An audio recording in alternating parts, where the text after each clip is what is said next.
आयरे गावामध्ये अशा विविध गोष्टी करण्यात आल्या त्याचा मला अभिमान असेल, प्रत्येक आयरेकराला अभिमान असेल. त्याचाच एक भाग म्हणून सांगायचं झालं तर आयरे गावामध्ये म्हणजे ग्रामपंचायत असल्यापासून एक सुप्रसिद्ध हनुमान व्यायामशाला होती.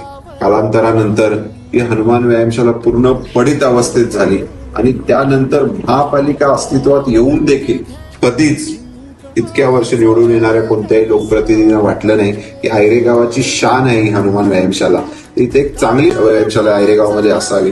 कधीही कोणी प्रयत्न केला नाही. परंतु मी आयरे ग्रामस्थांना आणि आयरे गावातील नागरिकांना शब्द दिला होता की एक सुसज्ज अशी व्यायामशाला आपण आयरे गावामध्ये उभारणार. आणि त्याचाच एक उदाहरण सांगायचं झाला तर ही व्यायामशाला जवळपास 2000 स्क्वेअर फीटची, म्हणजे एखादी प्रायव्हेट जिम मध्ये ज्या ज्या फॅसिलिटीज असतात त्या सर्व फॅसिलिटीज तयार करून स्वतःची नगरसेवक निधी, आमदारांची निधी, जिथून कुठून निधी उपलब्ध होईल ते सर्व निधी उपलब्ध करून ही व्यायामशाला आपल्याकडनं उभारण्यात आलेली आहे. या सर्व फॅसिलिटीज आहेत. चेंजिंग रूमची व्यवस्था आहे.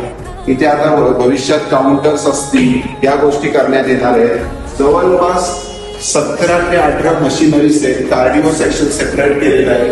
त्याच्यानंतर वेट ट्रेनिंगचं सेक्शन असेल, सर्व प्रकारचे डंबल्स, बेंचेस, रॅक्स, या सर्व सुविधा उपलब्ध करण्यात आलेल्या आहेत.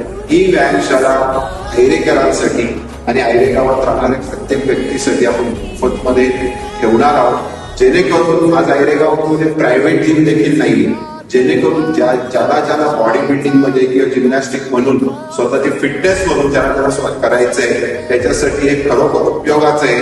या व्यतिरिक्त काही महिलांचीही विनंती आहे की आमच्यासाठी एक सेपरेट लाईफ झोन ठेवावा.